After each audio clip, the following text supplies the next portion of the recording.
الحمد لله رب العالمين والصلاة والسلام على من لا نبي بعد بندراب جولبه هدتو برجة الدبانغو انون بديدو غروباجي واتساب غروباجي اندو النبي ما اندو رسول ما اون چلمنا ما اون جورا ما اون منتاما ان مولي مي الله ان مولي مي الله سايدي مولاد molay jom doole molay jom sembe molay jom njurum molay jom korsa jom sutura ko on don renatma woni jomiraado subhanahu wa ta'ala a'udhu billahi minash shaitanir rajim bismillahir rahmanir rahim qul a'udhu birabbin nas malikin nas إله الناس من شر الوسواس الخناس الذي يوسوس في صدور الناس من الجنة والناس إن مولي ما يجمع لام دو يمبي تاب دو يمبي okay foti molede sa moli mo wona Allah moli me talkura boram so talkuma yene suppo kanja fi boy wala hawla wala quwwata illa billah odo ko molado al mustafa sallallahu alaihi wasallam chen usman hol muynide be makko hol bandi ko yen hamza ibn abdul muttalib laabi didi be jidi to thoyba e to bani sa'd bandirabe sehilabe hanke e mbi abu hurairata ko sehilnerado kanko wera khalili en gandi abdourahman ibn sakhar en gandi yummako en ji duwaw mu nela doni en ji ujunnaji jeegom hadis en firlire hirande fof taw o jumata o talbata sabu duwaw al mustafa sallallahu alaihi wasallam duwanado so duwani mama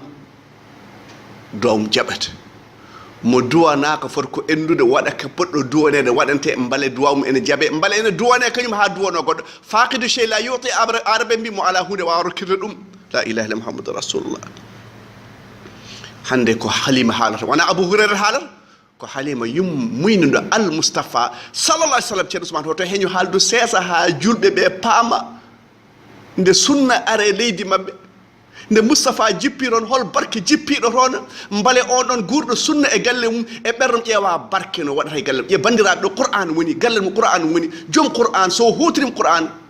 o heydata o hoyata la ilaha illa muhammadur rasulullah o maydata koye hakkille makko kadi o rijir ɗum ɗon halima ɓi saadi o ndeysaan ko bani saadi jeeyami min ummi leydi amen min ngari makkatal mukarram ummal qura leydi gure capital e min jiiloɓe min muynini nden ɗon hirande ndeysaan leydi amen toɓani yimɓe ne kayɗi jawdi fooƴi geloɗi pooƴi kosam ara yoro ari hol kakkirowo ala kakkirowo sona jomiraɗo subhanahu wa ta'ala o wi mbabba makko ndeysan poorewo oɗon gandi sukaɓe ko firti poorewo firti ko mbabba danewa aha sukaɓe les jeunes et les jeunes de WhatsApp et de Facebook si vous ne connaissez pas que signifie mbabba poorewo c'est une âne vachette blanche kadi noon wiyete bandiraɓe mbabba makko poorewo mbabba wawa yaade ngelo bo ene fooƴi kanko e gorko makko ndeysan ɓe jeeya délégation bani saat ɓe ngari makka nde ɓe jettima makkatal mukarram rewɓe fof dañi ɓe muynina ha heddi halima dañani mo muynini o ari to galle abdoul muttalib o yiya ande alyatim nan ɗo mais alyatim qui n'est pas comme les autres alyatim wala sawfa yutika rabbuka fatarda oɗo al mustafa sallallahu alaihi wasallam o wi ko mbaddatmi alyatim tani ko ala kalis yumma ko ala kalis kono ko Allah rokkimo ko mo welto hen mbara nanani aya o tinno hedo ƴeew an nangude sunna an jidal mustafa mbara nanan ko Allah wi wala sawfa yu'tik ala ceerno usman jangu aya foddi wadduha wal layli idha saja ma wadda'aka rabbuka wa ma qala Allah o panimo o tikkanani ma al mustafa sallallahu alaihi wasallam walal akhiratu khairul laka min al ula wana galleji di wana sup wana ñebbe de dum Allah rokkuma dokkida ko lakara kawthar alam yajidka yatiman fa'awa tawida ko alitima ndeneɗa cuureɗa ñammineɗa wa wajadaka dallan fahada tawiɗa ndeysan a anda no gandinɗa qur'an ma kunta tadri mal kitab wal iman walakin nuran nahdi bihi man nasha min ibadina a andano qur'an Allah hokkuma qur'an ووجدك عائلا فأغنى on ɗon tawma a ala kan dokkeɗa ɗum waɗi o wiya kankal Moustapha hoto furo miskino hoto furo miskino hoto furo alyatim fa amma alyatima fala taqhar wa amma sa'ila fala tanhar wa amma bi ni'mati rabbika fahaddith uya yo jangto nema jomiraɗo ko lan ceerno Ousmane ko mbuuɗe buɗɗiɗe wona ɗum almoustapha yettirtuno Allah o yettirtuno Allah Qur'an e juulu e diine islam o qul bi fadlillah ɓural Allah wa bi rahmatihi e yurmede Allah fa bi dhalika falyafrahu huwa khayrum mimma yajma'un Qur'ana e sunna o ɗum poɗɗa weltorade wona e mbuuɗe buɗɗiɗe ɗi bandiraɓe seeɗa ceerno Ousmane ko Halima wi jokku yewtere Halima babba ne fooƴi ngeloba ne fooƴi ɓe jetti makkatal mo kara yimɓe fof nañi ɓe muynini ha heddi Halima ndeysan hankadi kirdana hirdama asifatil asifa waktu o yonti yimɓe fof nan kowata ndeysan yimɓe fof ndimɗi ha heddi Halima o joom galle makko min noon mi yiɗa hodde mes copines et nos copinettes jiya kam fof dañi min je n'ai rien je ne peux pas retourner chez moi oymo alyatima o noon asa ne wawi dañen hen barke ngara ƴetten oɗo yatima bandiraɓe sehilaɓe julɓe keɗoɗe alerte général almoustapha sallah sallam fawama e dow babba hoto falna ko bani saad kono hono ñande hen on jamma holko kewi ceerno Ousmane haaldu seesa Halima wi gaddoymi alyatima nden mi yettima ɗo dimɗe amen dimgal amen ɗo woni notre caravane sen kali fraysa ha sukaɓe les farmata et les farmatetes et les papis ɓe paama ɗum oye gaddumomi pawmomi e endam endu fucciri kosam wayno robinet ni o muyni mawni ko muyni mbimi kawis goo joom gallam faya e ngeloba amen tawi ngeloba heewi kosam ɓiri min jari cukalel walideji oyi min ɗanotono ko oɗo jamma min ɗani a ɗanoto Halima saabu ko sunnatal Moustapha sallah sallam toppita a ɗanoto Halima wi cukalel ɗani kankone o ɗani oyi mbimi joom gallam ɗum ko jewte jamma jengi koɗe ñaari an tan e farmar ko ɗon to mbawata yewtude ñalawma a wawata yewtude a suusa hay widemo hay ƴewde yummakko nan ɗon walla bammakko nan ɗon walla beau frère nan ɗon walla koddiɗo nan ɗon soɓe jii aɗa haalde joom suudu ma he o kay ko bawaɗo omo yewtude e joom suudu makko ñalawma uppa ha jamma jangga jewte ɗon woro on cattini gurdam yiɓe bandiraɓe seeɗa jamma jengi o wi an a yi guel ɗo cukalel an nde barke ari yi an mawni ko o deeƴi en dañi kosam ɗum de ko alhaali mawɗi aha ɓeɗo jewtade ene ñoha julɓe ko jewte les amoureux et les amoureuses bandiraɓe sehilaɓe jewte jamma oye min ɗanoto ko oɗo jamma min ɗani min ɓiri kosam min dañi kosam min mbi hi ɗum de barke ari la ilaha o wi an de a ƴetti fittanu wandu barke o ko barke o wi aha mbeɗa amini ɗum gorko mbeɗa jorti ɗum ndeysan nden ɓe pini subaka bandiraɓe sehilaɓe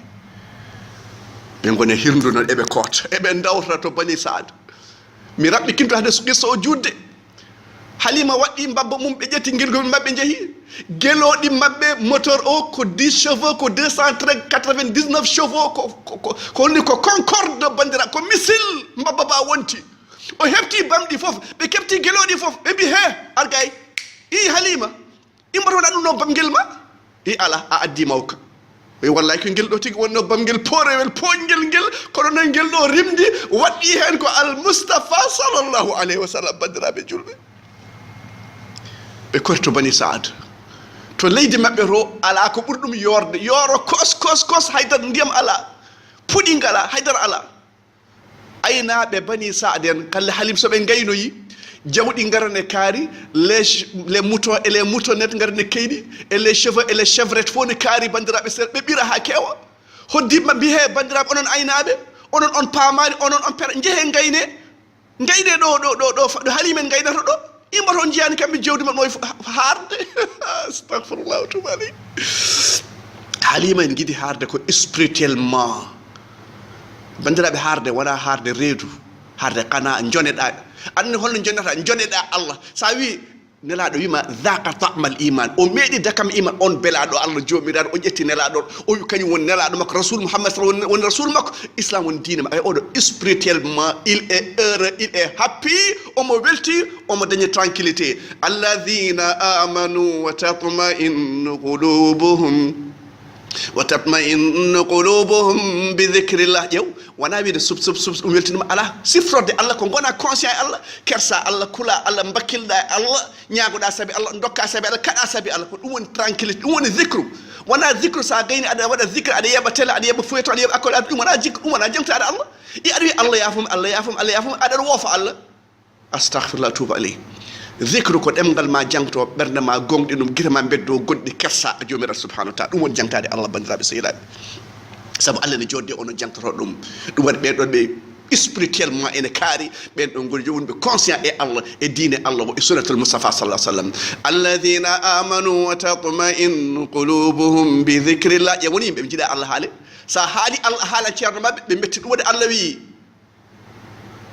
ɓe jiri ayode وإذا ذكر الله وحده اشمأزت قلوب الذين لا يؤمنون بالآخرة وإذا ذكر الذين من دونه إذا هم يستبشرون الله أن بيدتك الله أديكو بيدتر تن بيجي الله قرن حاله نلا قرن حاله يونتا